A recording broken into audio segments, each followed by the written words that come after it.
All right, and we are back, America, with another edition of Political Pulse Live, brought to you by me, Mo, the unpolitician, and my co-host Lynn Sue and Bill Reicher. Let's go ahead and say hi to everyone in America. Hi, America. What's up? All right. Before we get started tonight, we just want to remind you again, if you are liking our content, please make sure you are clicking like, you are following, or you are subscribing to Facebook, Political Pulse Live, or on YouTube at symbol Political Pulse Live. And if you're on Twitter, it is Political Pulse 2. And tonight, we're just going to jump right on in. We got a special guest tonight. We've been doing really good on getting special guests on. So, in continuing with that spirit, we have another special guest to, again, champion what's going on in Palm Beach and the victories that they had recently in this last election cycle. So tonight we're going to have newly elected Commissioner Marci Woodward joining us. Go ahead and bring her on tonight. Yay! Woo! All right, Marci. Hi, Marci. Hi. Thank you guys for having me. This is exciting. It's exciting for us too. We're excited. So, because I spent so much time with you in the campaign trail, I am so proud to have you here because you worked so hard every day to win that seat, and it wasn't an easy seat to win, right? You had an incumbent that you had to take out, and being that we were both running, right? We were the underdogs, and I stayed underdog, and you became Superwoman by winning. So that was great, but now that you're in, I have some questions for you, and I think it's very important that people understand a little bit more about how, local politics are very important to their lives. I think everybody really thinks that when they watch Fox or CNN or whatever they're watching, that the federal government controls everything, and really locally, it's very important that they get involved. Mm-hmm. So before we go there, talk a little bit about yourself, about who you are, what made you want to run for politics, and go from there. Well, thank you. You can hear me now, right? Just to make sure. Great. Okay. We're still clear. Good. Yes, Marci Woodward. I'm from South Carolina. My husband, we met in high school, so we're high school sweethearts. We moved to South Florida in 2003, so we're coming up on almost 20 years here. Wow. And 2019 into 2020, we were living our American dream, firing on all cylinders. Life was good. And we all know what happened in 2020. And I had been working with my husband. On paper, I'm a housewife before this. But he is a commissioned sales rep and covered half of South Florida and most of the Caribbean islands. So he traveled a lot. And I worked at the home office here and did, a lot of the administrative type work and correspondence, price quotes, submittals, all that sort of thing. So of course, when COVID comes along and we all get locked down, he's here all the time. And pretty much I had nothing to do because, everything that I was doing, he was here and it was like, well, you can check this and do it yourself. Right. And, but I mean, we both were very concerned about the lockdowns, not just on a personal level. I mean, I was very upset when they closed the beaches and stuff like that. But we work in industrial coatings, in the it's water, wastewater, power plants, it's infrastructure, bridges, all of that. And when they're closing us down, I was kind of screaming to the skies, like, you can't just shut down the economy. There will be consequences. There's supply chain problems, all of this stuff. We would feel it very quickly. And, it's one thing I think we were all on board for the 2 weeks to flatten the curve. And then it went to 30 days and we're like, okay. And as time went on, I'm like, all right, the governor eventually opened us up and you're thinking, all right, we're going to get back to it. And, kept talking about, we live in the free state of Florida. I was in Palm Beach County and it was not the free county of Palm Beach and Broward, Miami-Dade, we're like, hold up, the governor said, so it's like, I write to my city council because, I'm like, why aren't we reopening? And they're like, oh, you got to talk to the county commission. And honestly, I was like, what's a county commission? I didn't know. I didn't know who they were. So I write to all of them. I got some feedback or whatever, but I really started, that was my big eye-opening moment of local politics because, I thought that I was very savvy on politics. I always paid attention to presidential, Congress, Senate, the stuff in DC. And suddenly, local, I've heard all politics is local, but it's so true. It's 100%. And I didn't know what a commissioner was. I didn't actually know who my commissioner was. I got to know him very well. I got to understand what the job was. And my journey over the 2 years into this, I met a group of people. We formed a group called Locals for Liberty. We started meeting and educating ourselves on local politics and what the role of this is. And at first, honestly, I was very upset because I'm like, who are these local people that get to boss me around? But then as time went on, I kind of realized, our founding fathers kind of had it right, because local people have a better chance of us being in touch with them and them really being aware of what's happening here. So it's actually better that they have a little more influence in our lives because they're local. So, DC is very far removed from us and any other, most of the rest of the country. DC is not a part of our lives. I mean, they are, but they're not. They're a removed from their lives. Yeah. Yes. And, locally, it's like, what, you could actually go to a county commissioner meeting. Anybody listening, you can go to your local county commission. You can speak to them. You fill out a little card. You can stand up on the microphone. You get 3 minutes. Whatever issue you need to bring before them, like, you have access. You can call them. You can call my office. I actually have 3 staff. So it's like, we have email. We can interact with each other. And I live here in my district. So I am your neighbor, Right. And all of that, it got me to really just feeling that locally, I didn't feel I was very represented. I didn't feel like the contact that I had necessarily cared. There was a separation that I didn't like. And this is why I ran for office, because, I am a private citizen. I'm not a politician. You can tell I'm not a very polished person here, but I'm like, what? I can represent the people the way I want to be represented. And, as a voter, that's what I wanted. And when no one else was going to run against him, I filed in the very last week of qualifying is when I did this, and nobody was running against him. So I jumped in. Very good. Well, thank you for doing that. Yeah, that's my thing on it. Yeah, because I'm the only politician, because I think more people need to be more, involved in their community. So thank you for doing that. Yeah, so Mo ran for school board. For the very same reason you mentioned on the commission. So. Well, thank you for that. Please keep trying. Wherever the good Lord leads me. So, yeah.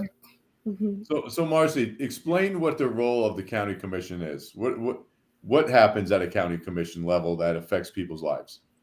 So county commission, I mean, it's such a big question to answer, because it's so much. I mean, it's your roads and bridges, which people think about infrastructure. Mm-hmm. It's building, planning, zoning. So, if you live somewhere where you're kind of upset about some of the building that's happening, or, any of that, a lot of that's done by your county. Some of it's done through municipalities. It depends on if you live in a city. If you're outside of a city, then, it's the county level. But the county and the city work together.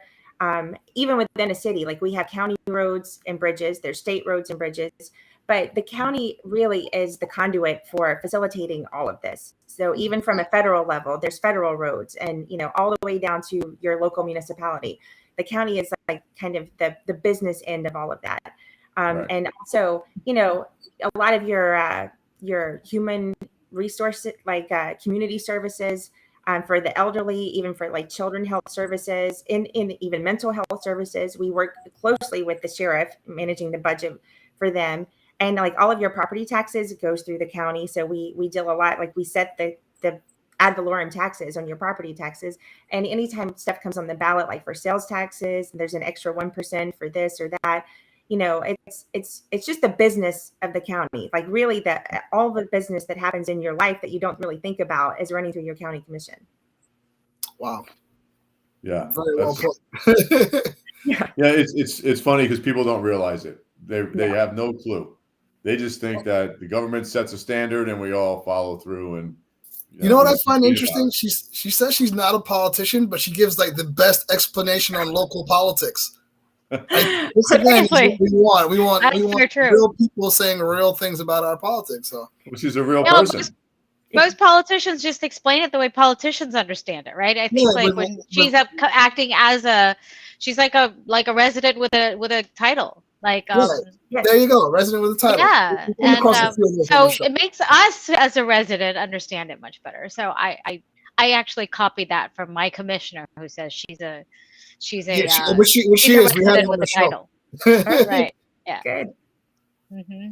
So what are some of your goals that you want to achieve as a commissioner? I know you go in there and you have a lot of them in your head, but now that you're there, I'm sure you have to kind of narrow that down a little bit, right? Because you only have so much time to get things done and deal with everything that's coming at you. So what are your big goals? Well, it's my goals. I still have a lot of my goals, but as you said, some of this stuff, I have to maybe put some of that aside or narrow them down, because one of my goals was to make sure that county government and the citizens, we kind of bridge that gap a little bit so that they were not separated as much as we were. And, part of it is educating people, but part of it's also educating me to what I'm stepping into as far as like my first meeting. There were items that I had to vote on that had been in the works for 6 months to a year before. And like, I'm coming in and have to vote immediately. So I was having to do a lot of catch up and to be able to do the job that, I'm elected to do this job. So the first few months is going to be probably me catching up on what's in the works. It's in the pipeline and I'm going to have to deal with it. So, and to do the best job possible with that, I'm having to take a lot of meetings with lobbyists or citizen groups, or even just the population that lives around an issue, like the neighborhood. A lot of these neighborhoods have groups or HOAs, and and even taking it all the way to the commission meeting, where I'm not deciding my vote until I know I've heard every last person that has something to say. So I have all the facts available, that I know everything I need to know before I cast my vote. So as far as my goals right now, it's to make sure that I educate myself as much as possible before I have to cast a vote on everything. And the first probably 3 to 4 months is going to be stuff that was in the works. One of my goals, though, was to work on having better access for skilled labor training in this county, because we have skilled worker shortage, and not just here in Palm Beach County. It's a national problem where, kids have been told for a long time, you have to go to college, you have to go to college. Yeah. And, and I it's part of my story. I went to college. My brother, God love him, he graduated with like a D+, and we celebrated because, he was not a great student. However, he had vocation school and he's a very successful electrician. So, and it's a job we know we need these jobs. We need plumbers, HVAC technicians. There's a plethora of these jobs. They're well paying and, they're necessary. So you're never really going to be without a job, because if you have those skills, you will find work. And you can, anybody who lives in Florida, your air's gone out on a Saturday, you pretty much will pay whatever. Please get us back to cooling.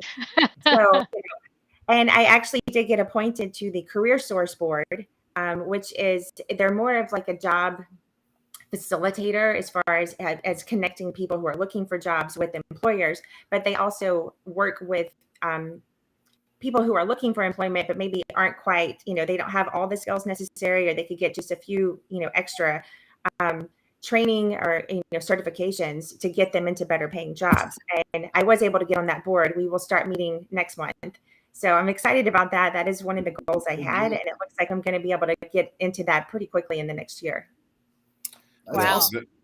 The skilled labor is so important, because I've talked about that too on my campaign trail. Oh yeah, because I'm in construction, right? So we feel it the most. They can't 100%. find laborers, and especially, it's terrible. I mean, because you're right. Everybody thinks college is the career path, and then Right. we're forgetting about what the backbone of the of our neighborhood is, right? Like you said, Right. your air breaks down. You'll pay anything to get your air fixed. Yes. Plumbing goes out. What are you going to do, right? And we need young men and women to understand that that's a really good career path, right. and you're not going into debt to become Right. one of those, right? You're not Right. coming out 4 years later and 100,000 in debt. You're going right to work and making money. Mm-hmm. So I'm glad. Yeah, I'm so glad that you're taking on that role. That's I don't know awesome. if you guys ever play the game Life, but when I do, I always choose the path of not going to college, and I still end up beating everybody else. Not saying don't go to college. I'm just saying. Yeah. It says Well, take risks. Take college is important for certain Yeah, it's occupations, still, but it's not for everything. Yeah. It's not Exactly. for everything. Education is multifaceted. No, and I think actually a lot of things that actually have require that you go get a bachelor's when you really didn't have to. That also is something that is like going to law school, right? I think they can just go straight to law school and do all their prereqs. Like, I don't know, in a junior college for 2 years. They didn't Yeah. need to go get a 4-year degree for that. I mean, like sometimes you get a I was degree gonna and go do to something else. medical school, and like we got people who majored in English. Like it's such a massive waste, right? Like it's not like you had to go to a pre-med degree, right? Mhm. So I mean, all of that is just another way of making more money. It's a business. It Yeah, is. it is. Oh yeah, massively. I It is personally absolutely a encourage the business. gap year just so people can really think about which direction they want to go. Because again, once it's an investment and you're investing in your education, so it's really good to say, do I invest in it from this academic standpoint, or do I invest in it from the skilled labor standpoint? So take that year, figure out what your skill sets are, and then kind of drive the vehicle after that. So And that's really, just I think it's important too that we're getting across, not just to kids but also to their parents, that Yep. education, whatever form that takes, it's about setting them up for success as an adult, in Exactly. the future, so they can stand on their own 2 feet, build their own American dream, and that doesn't necessarily come from a bachelor's degree if you don't actually come out with a skill that'll get you hired. So Right. Well, Exactly. and it is a form of education. It's just a trade education, a skilled Oh, labor absolutely. position, other than Yeah, a desk job or whatever. So Absolutely. Wait, Bill, hold on one second. Did you ask Marci yet? Like, what are her surprises? Like stepping in as a commissioner? no, but go ahead, Lynn. Yeah, I mean, like, no, I totally want to know. Like, what is it that you thought it would be, and what was it that was completely not what you thought it was? That kind of thing. Well, the initial surprise was the night of the election. It was grueling. We were a grassroots campaign. It was volunteer neighborhoods. It was all of that. And towards the end, I was so tired. And everyone always joked, "Don't worry, you can rest on November 9th." And that's not if you win. You don't get to. And I woke up that morning to 109 text messages, like a couple of, like a dozen voicemails, emails galore, and I just started immediately. And, I was sworn in on November 22nd, but I was actually working, taking meetings, doing, the job of the commissioner almost within days. So, that was a bit of a shock to the system, how quickly I went from campaign, to like, oh, I'm in the job now. So the transition. Yep, those years. Well, So Palm Marci Beach had is not interviews on the at Ellen large, Show. right?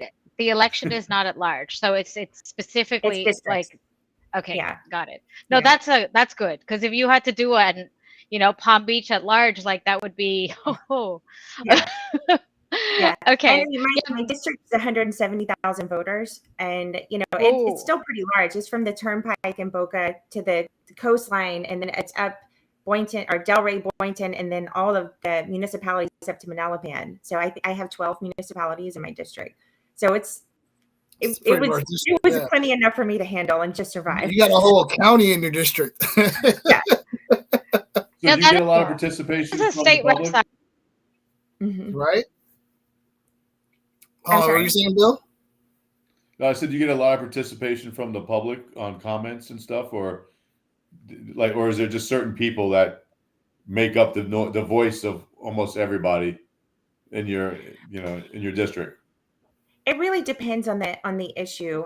When it comes to anything with the ag reserve, you end up with a lot of the same players coming in, and they kind of represent different groups that are really watching that. So, I've already seen some of the same people, a few times. But then, sometimes like it depends on a different issue. Like we had an Lantana Airport issue recently, or there was something up with Century Village, completely different groups, but very large meetings where the public showed up and they had a lot to say. And it's good when they do, because you get to hear multiple points of view, and how it is with anything in life. You hear very different versions, and the truth is in there. Everybody's coming from their own point of view, and it's your job really at this point, because a lot of it's what's called quasi judicial. So you're kind of making judgments on everything that's brought before you, on whether or not to approve something, or you're voting yes or no. And it's interesting when you never really know. So it's some issue you think, oh, this is going to be controversial, and nobody shows up, and then something else you think you're going to have an easy day, and it's like, wow, there's 100 people out there. So So have you second guessed yourself yet on any of the votes, like how people would respond to it? As far as anything that I voted for? Yeah. No. No. Good. I'm very comfortable in what I voted. It's interesting because the other good thing about local politics is, and so far nothing has been partisan, like a political type issue. It's been very much local. It's and that's the problem. Like with DC, we get so caught up in the partisan divides and what makes us enemies and opposite. And it turns out when it comes to local issues, a lot of that just goes away. And that's really how it is in your own neighborhood. You can, you have, happy hour in your driveway with your neighbor. And, before we didn't talk about, are you a Democrat or Republican? It's just like, hey, we all choose to live here together. We're neighbors. And, Right. You don't always get along on everything, but what the issue is usually something else. And it's not, that type of issue. So I'm happy to be working in not quite a polarized political position so far in that regard. That's awesome. Yeah. That is awesome. Well, congratulations again. You are the Yes. people's champion tonight, and well, for this entire election, to be again with the success that they had in Palm Beach. So, congratulations to you, campaign and the fight well fought, and I hope you enjoy your success thoroughly. Thank you so as well much. as the people enjoy your success thoroughly. So Yes. And please let people know, like, they can contact me, but you can contact any of your county commissioners. I mean, you have access to your local government, and never think that you don't. And if you don't get a response, there are other commissioners, even if they're not your district, you can make your voice heard, and we'll hear you. So excellent. How would they get a hold of you, Marci? You can email me at mwoodward@pbcgov.org. And do I have you caught me off guard. I don't know my new phone number yet. It's on the city website or the county website. The county website, yeah. County website.org. Look up, search Marci Woodward. Yes. I can tell you. And my staff is fantastic. Actually, if you call the office number, it's 561-355-2204. And, if you have an issue, you can let us know. If you want to schedule an appointment, let us know. Right now, I'm booking a lot just because I'm trying so much to catch up and keep up with agenda items before it's time for me to vote on them. But we are making time, and I'm working with municipalities, and we're planning to have local meetings in the different municipalities, different parts of the district, just to have like open town halls so I can hear from the people, because, that's why I ran, and they're the ones that I really want to hear from the most. As soon as this stuff calms down, I want to get back to being able to interact with the people here. Palm Beach County is very lucky that you were elected in. Oh, You're going to do fantastic. I move to Broward. Very proud that I was able to campaign next to you too. Yes, definitely. Yeah. Amazing. All right, Thank you guys so much. Yeah. Oh, you're very welcome. you. Thanks for joining us. Thank you for being on the show. Yeah, and hopefully after a few more months in, and some more experience under your belt, you can come back on and share with us what's happening since then. So I would love that. We'll see you in there. awesome. Late winter, early spring for sure. You guys, Awesome. Okay, Thanks, Marci, guys. hang in there. We'll be right with you. Okay. All right. So we're wrapping up. Is that tonight? That's the end of it. All right, folks. Well, again, this is what we do. We keep our fingers on the pulse of local politics, national politics, state level politics. But tonight you had an experience again with the county commissioner to let you know again how easily accessible they are. So make sure you get in touch with not only your county commissioner or newly elected in Palm Beach, but just all municipalities and countywides nationwide. With that being said, till the next time, don't forget to like, follow, subscribe to us at Facebook, Political Pulse Live. If you are on YouTube, it is at Political Pulse Live. And if you're on Twitter, it is Political Pulse 2. So until the next time, enjoy your Christmas weekend, folks. Have a great night. See you next time, America. Merry Christmas, Happy New Year, Happy Hanukkah. Merry Christmas, everyone. Happy Hanukkah.